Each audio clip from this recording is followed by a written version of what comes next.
ನಮಸ್ಕಾರ. ವೃಷಭ ರಾಶಿಯವರಿಗೆ ಯಾವ ವಯಸ್ಸಿನಲ್ಲಿ ವಿವಾಹವಾಗುತ್ತೆ ಅನ್ನೋದ್ರ ಬಗ್ಗೆ ನಾವು ನೋಡೋದಾದ್ರೆ ಬಹಳಷ್ಟು ಜನ ಈ ಪ್ರಶ್ನೆ ಕೇಳ್ತಾ ಇರ್ತಾರೆ. ನೋಡಿ, ವೃಷಭ ರಾಶಿಯಿಂದ ಸಪ್ತಮಾಧಿಪತಿ ಕುಜಗ್ರಹವನ್ನ ನೋಡಿ, ನಿಮ್ಮ ಜಾತಕವನ್ನ ಓಪನ್ ಮಾಡಿ ಅದ್ರಲ್ಲಿ ಕುಜಗ್ರಹ ಎಲ್ಲಿದ್ದಾನೆ ಅಂತ ನೋಡಿ. ಕುಜಗ್ರಹ ಮಕರ ರಾಶಿಯಲ್ಲ ಅಥವಾ ಮೇಷ ರಾಶಿಯಲ್ಲೋ ಅಥವಾ ವೃಶ್ಚಿಕ ರಾಶಿಯಲ್ಲೋ ಇದ್ದಾನೆ ಅಂದ್ಕೊಂಡ್ರೆ ವಿತೌಟ್ ಅಫ್ಲಿಕ್ಷನ್ಸ್, ಯಾವುದೇ ಒಂದು ಪಾಪಗ್ರಹಗಳಿಂದ ಕೆಟ್ಟಿರಬಾರ್ದು, ಹಾಳಾಗಿರ್ಬಾರ್ದು. ಡಿಗ್ರೀಸ್ ವೈಸ್ ನೋಡ್ಬೇಕು. ಇಲ್ಲಿ ವಿಂಶೋಪಕ ಬಲ ಅಂತಾರೆ, ಆಮೇಲೆ ಇದರಲ್ಲಿ ದಿಗ್ಬಲ ಅಂತಾರೆ. ಇವೆಲ್ಲ ಟೆಕ್ನಿಕಲ್ ಪಾರ್ಟ್ಸ್ ನ ಬಿಟ್ಟಾಕಿದ್ರೆ ಕುಜಗ್ರಹ ಬಹಳ ಚೆನ್ನಾಗಿದ್ದಾನೆ ಅನ್ಕೊಂಡ್ರೆ ವಿವಾಹ ಬಂದು 26ನೇ ವರ್ಷದೊಳಗಡೆ ಆಗುತ್ತೆ. ಇದು ಬಂದು ಬಹಳ ಶ್ಯೂರ್, ನನ್ನ ರಿಸರ್ಚ್ ಅಲ್ಲಿ ನಾನು ಪ್ರೂವ್ ಮಾಡ್ಕೊಂಡಿರುವಂತದ್ದು.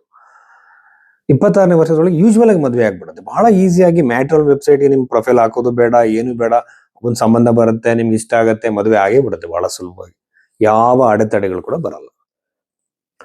ಇದು ಫಸ್ಟ್ ಕ್ಯಾಟಗರಿ. ಇನ್ನು ಎರಡನೇ ಕ್ಯಾಟಗರಿಲಿ ನೀವು ನೋಡೋದಾದ್ರೆ ವೃಷಭ ರಾಶಿಯಿಂದ ಸಪ್ತಮಾಧಿಪತಿ ಆಗಿರುವಂತಹ ಕುಜಗ್ರಹ ವಕ್ರಿ ಆಗುವಂಥದ್ದು ಅಥವಾ ವಕ್ರಿಯಾದಂಥ ಶನಿಯಿಂದ ದೃಷ್ಟಿಗೊಳಗಾಗುವಂಥದ್ದು, ಪಾಪಗ್ರಹಗಳು ರಾಹುಕೇತುಗಳಿಂದ ಸೇರಿಕೊಳ್ಳುವಂಥದ್ದು, ಅದ್ರ ಜೊತೆಯಲ್ಲಿ ನಿಮ್ಮ ಹಸ್ತರೇಖೆಯಲ್ಲಿ ಇರುವಂತಹ ವಿವಾಹದ ರೇಖೆ ಮೇಲೆ ಹೋಗಿರುವಂಥದ್ದು, ಹೀಗೆ ಮೇಲೆ ಆರೋ ತರ ಹೋಗುತ್ತೆ.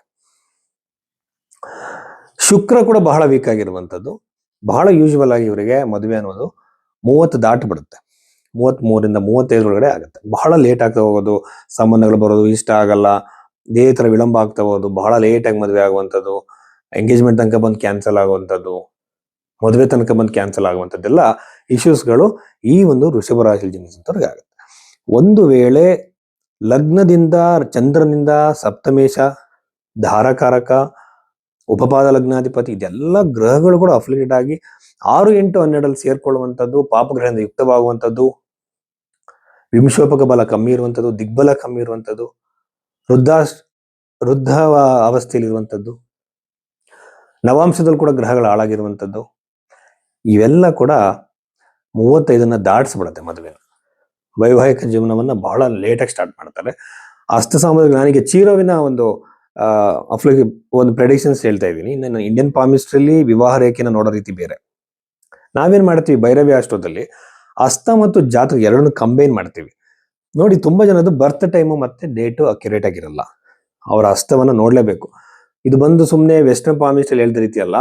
ಇಲ್ಲಿ ಬಹಳ ವಿಚಾರಗಳಿದೆ.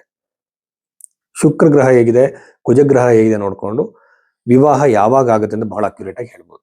ಗೋಚರದಲ್ಲೂ ಕೂಡ ಗ್ರಹಗಳು ಚೆನ್ನಾಗಿಲ್ಲ ಅಂದ್ರೆ 38-40ಕ್ಕೆ ಆಗ್ಬಿಡುತ್ತೆ ಮದುವೆ.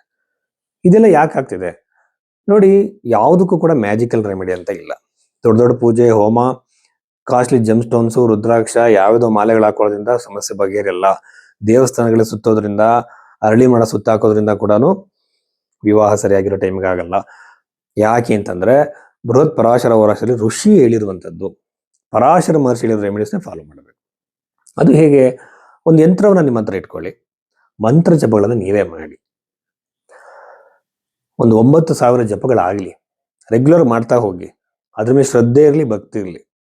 ನಮ್ಮನ್ನ ಮೀರಿರುವಂತಹ ಶಕ್ತಿ ಜಗತ್ತಲ್ಲಿ ದೊಡ್ಡದಿದೆ. ಅದನ್ನ ವಿಜ್ಞಾನದಲ್ಲಿ ಈಗ ಇನ್ನ ಸಿಕ್ಕಿಲ್ಲ ಅಂತೇಳಿ ಅದನ್ನ ನಾವು ದೂಷಿಸೋಕ್ಕಾಗಲ್ಲ. ಆ ಶಕ್ತಿ ನಮ್ಮನ್ನೆಲ್ಲ ಕಂಟ್ರೋಲ್ ಮಾಡ್ತಾ ಇದೆ.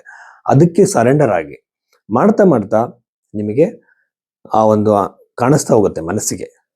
ಜೊತೆಯಲ್ಲಿ ನಿಮಗೆ ಕುಜಗ್ರಹ ರೆಪ್ರೆಸೆಂಟ್ ಮಾಡುವಂತಹ ವಸ್ತುಗಳು, ತಮ್ಮಂದರಿಗೆ ಸಹಾಯ ಮಾಡಿ, ತಂಗಿಯಂದರಿಗೆ ಸಹಾಯ ಮಾಡಿ, ಅವ್ರಿಗೆ ನೋವು ಮಾಡಬೇಡಿ. ನಿಮ್ಗಿಂತ ಚಿಕ್ಕಿರುವಂತಹ ಎಂಪ್ಲಾಯೀಸ್ ಇರ್ತಾರೆ, ವರ್ಕರ್ಸ್ ಇರ್ತಾರೆ, ಅವ್ರಿಗೆ ಸಹಾಯ ಮಾಡಿ. ಇನ್ನೊಬ್ರು ನೋವು ಮಾಡದೇ ಇರುವಂಥದ್ದು, ದಾನ ಧರ್ಮಗಳನ್ನು ಮಾಡುವಂಥದ್ದೇ ನಮ್ಮ ಋಷಿಗಳು ಹೇಳಿರುವಂಥದ್ದು. ಇದನ್ನ ಮಾಡ್ತಾ ಹೋಗಿ. ಪಾಪಗ್ರಹಗಳು ಆ ಒಂದು ಇದನ್ನ ಡೆಲ್ಯೂಟ್ ಆಗ್ತಾ ಹೋಗುತ್ತೆ, ಆ ನೆಗೆಟಿವ್ ಎನರ್ಜಿ ಕಡಿಮೆ ಆಗ್ತಾ ಹೋಗುತ್ತೆ. ಸರಿಯಾಗಿರೋ ಟೈಮಿಗೆ ಮದುವೆ ಆಗುತ್ತೆ. ನಮ್ಮ ಡೆಡಿಕೇಶನ್ ಬಹಳ ಮುಖ್ಯ ಆಗುತ್ತೆ. ನಾನು ಈಗ ಆಧುನಿಕ ವ್ಯಕ್ತಿ, ನನಗೆ ಇದ್ರ ಮೇಲೆ ನಂಬಿಕೆ ಇಲ್ಲ ಅನ್ಕೊಂಡ್ರೆ, ಇದೊಂದು ರೀತಿಯ ಗುರುತ್ವಾಕರ್ಷಣ ಶಕ್ತಿ ಅಂತೀವಲ್ಲ, ಅದು ನೀವು ನಂಬದೇ ಇದ್ರು ಕೂಡ ಅದಿದ್ದೇ ಇರುತ್ತೆ. ಹಾಗಾಗಿ ನಿಮಗೆ ನಂಬಿಕೆ ಇರಲಿ ಇಲ್ಲದೆ ಇರಲಿ, ಗ್ರಹಗಳು ನಿಮ್ಮ ಮೇಲೆ ಪರಿಣಾಮ ಬೀರ್ತವೆ. ಈ ಪರಿಹಾರಗಳನ್ನು ಮಾಡ್ತಾ ಹೋಗಿ, ಮದುವೆ ಇನ್ ಟೈಮಿಗೆ ನಡೆಯುತ್ತೆ.